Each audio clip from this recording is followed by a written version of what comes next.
नमस्कार दोस्तों, जय माता दी। मैं आचार्य वसुधा आप सभी का हार्दिक अभिनंदन करती हूँ आपके अपने YouTube चैनल पर। दोस्तों, आज हम बात करेंगे मेष राशि वाले जातकों के लिए कैसा रहने वाला है ये मार्च 2025 का महीना।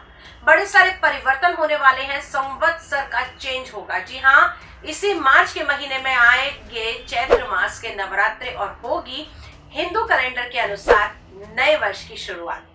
तो ये नया महीना कैसा लेकर आएगा फल आपकी राशियों के अनुसार जानेंगे आज के इस वीडियो में। चैनल पर नए हो तो प्लीज चैनल को सब्सक्राइब, लाइक, शेयर और कमेंट कर दीजिएगा।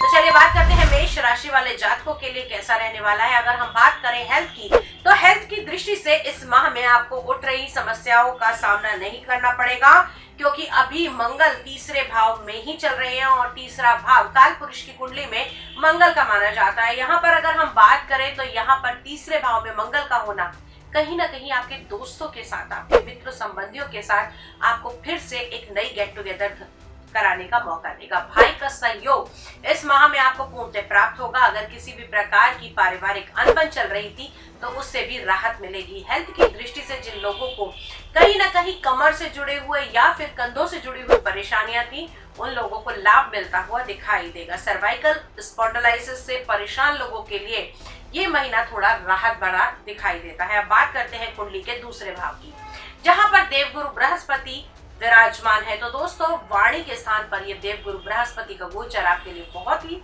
लाभपूर्ण रहने वाला है। अगर हम बात करें तो इस माह में आपके घर के बड़े भाई का सहयोग आपको मिलेगा। साथ ही साथ आप कुछ गुरु कार्यों में, यानी कि अगर हम कहें कि किसी भी भागवत कार्य के अंदर, सनातन कार्य के अंदर इस वर्ष, इस माह में आप लोग जुड़ सकते हैं। हम बात करते हैं कुंडली के तीसरे भाव की बल पराक्रम की, तो यहाँ पर मंगल का ये गोचर आपके लिए लाभपूर्ण रहने वाला है।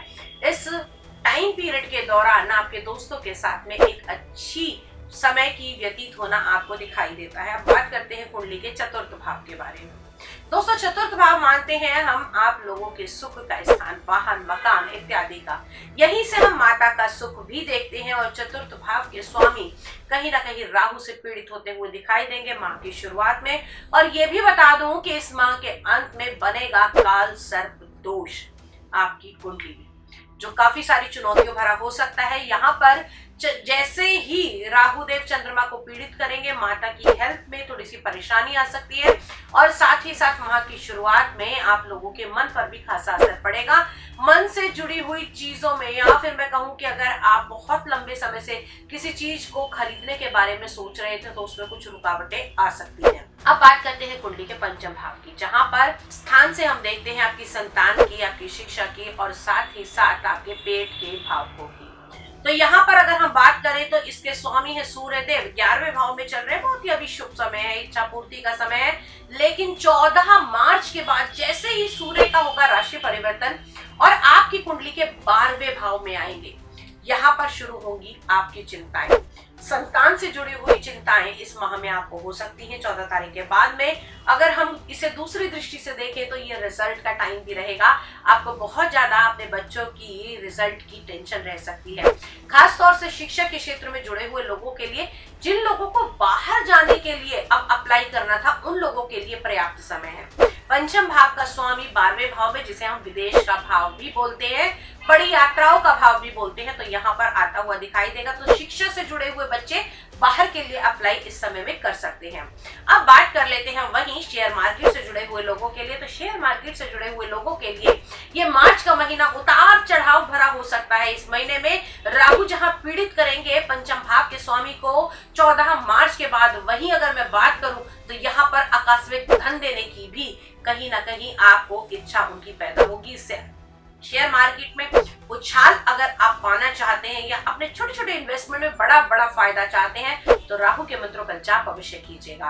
अब बात करते हैं आपकी कुंडली के छठे भाव की, जहां चल रहा है केतु का गोचर। तो रोग, ऋण, शत्रु के भाव में केतु का यहाँ होना कहीं ना कहीं छोटी मोटी परेशानियां पैदा करेगा। पेट के निचले हिस्से में थोड़े से किसी कट लगने की या फिर मैं कहूँ किसी प्रकार के इन्फेक्शन की संभावनाएं इस समय में बनती हुई दिखाई देती है। जीवन साथी के साथ में इस समय आपके संबंध बहुत ही उत्तम नजर आएंगे। 12वें भाव में शुक्र उच्च के विराजमान है, वो भी जब वक्री होंगे, 2 मार्च से शुक्र वक्री अवस्था में रहेंगे और इस टाइम पीरियड पे अगर मैं देखूं तो जब भी कोई ग्रह वक्री होता है तो उसके अंदर फल देने की क्षमता जो है वो बहुत ज्यादा बढ़ जाती है। तो जीवन साथी के साथ एक अच्छा टाइम पीरियड स्पेंड करेंगे, लेकिन हाँ वही खर्चों पर रोक लगानी होगी। समय में खर्चा थोड़ा सा ज्यादा आपका बढ़ सकता है। अब बात कर लेते हैं कुंडली के अष्टम भाव की, जिसके स्वामी है मंगल देव और तीसरे भाव के अंदर अभी विराजमान है। तो अगर हम ये कहें कि ससुराल पक्ष से किसी प्रकार की अनबन इस समय में हो सकती है तो उसमें कोई दो राय नहीं रहेंगी। साथ ही साथ अध्यात्म से जुड़े हुए लोगों के लिए ये मंत्र का मेडिटेशन का बहुत ही अच्छा समय रहने वाला है। अब बात करते हैं आपके भाग्य भाव के बारे में। भाग्य के स्वामी देवगुरु बृहस्पति, भाग्य के स्वामी का धन के स्थान में जाना, तो कहीं ना कहीं इस मार्च के महीने में आपको विशेषकर लाभ होंगे। कैसे लाभ होंगे कि एक तो धन, भाग्य भाव का स्वामी धन के भाव में, और साथ ही साथ शुक्र उच्च के होकर 12वें भाव के अंदर है। तो किसी भी इन्वेस्टमेंट के मूड में आप इस समय दिखाई दे सकते हैं। पैसा जो खर्च होगा वो कहीं ऐसी जगह पे भी खर्च हो सकता है जहां पर आप अपनी कोई फिक्स्ड एसेट बनाते हुए दिखाई देंगे। अगर हम बात करते हैं नौकरी पेशे लोगों के लिए, तो नौकरी पेशे लोगों के लिए ये आने वाला महीना एंड के समय में कुछ चुनौतियों भरा हो सकता है, क्योंकि होगी शुरू आपकी 29 मार्च से। और 12वें भाव में, जी हाँ, कर्म के स्वामी का अपने से तीसरे में यानी कि 12वें भाव के अंदर जाना कहीं ना कहीं आपके लिए थोड़ा सा घातक सिद्ध हो सकता है। और 7.5 का पहला चरण भी सबसे पहले असर डालेगा आपकी कर्म के क्षेत्र पर, यानी कि जॉब में उथल पुथल, बॉस के साथ अनबन, किसी प्रकार का ट्रांसफर आना या रुक जाना जिसमें आपका नुकसान हो, इस प्रकार की समस्याएं आपको आपके कर्म भाव से देखने को मिल सकती हैं। जो लोग अपने कारखाने, फैक्ट्री या फिर किसी भी प्रकार का खुद का काम करते हैं, उन लोगों के इस साल की शुरुआत से, जी हाँ, अगर हम बात करें नए संवत्सर की शुरुआत से, आप लोगों को बड़ा सोच समझकर इन्वेस्टमेंट करना चाहिए, क्योंकि यहाँ पर खर्चा अधिक और लाभ कम होने की संभावनाएं बनती हुई दिखाई देंगी। अब बात कर लेते हैं आप लोगों की कुंडली के 12वें भाव के बारे में। बड़ा ही इंटरेस्टिंग पीरियड रहने वाला है ये मार्च का महीना आपके लिए, जहां पर बुध, चंद्रमा, राहु, शुक्र और शनि और साथ ही साथ सूर्य भी माह के अंत में आपकी कुंडली में एक ही 12वें भाव में दिखाई देंगे। 12वां भाव खर्चे का भाव, जेल का भाव, एक्सपेंस का भाव, हॉस्पिटल का भाव। जब सारे ग्रहों का यहाँ पर ग्रह युद्ध दिखाई देगा तो लाइफ जो है एंड में आके मार्च के महीने की बड़ी उथल पुथल सी दिखाई देगी। जब आपको कुछ भी समझ ना आए उस समय में करना है ये रामबाण उपाय। ओम अंग अंगारकाय नमः, इस मंत्र का जाप कीजिए, हनुमान जी की पूजा कीजिए, और साथ ही साथ आप लोगों के लिए विशेषकर लाभ रहेगा कि लाल मसूर की दाल अगर आप भिगोकर गाय को खिलाते हैं तो आप लोगों के लिए बहुत ही फायदेमंद रहने वाला है।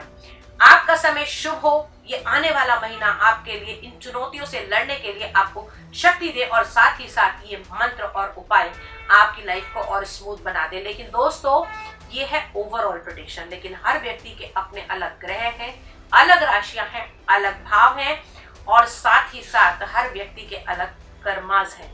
तो अपने कर्मों के अनुसार अपनी कुंडली की विवेचना करवाने के और साथ ही साथ ग्रहों के दोषों से बचने के उपाय जानने के लिए हमसे संपर्क कर सकते हैं। आज की वीडियो में इतना ही। अगले वीडियो में फिर से मुलाकात करूंगी, तब तक के लिए जय मां भगवती।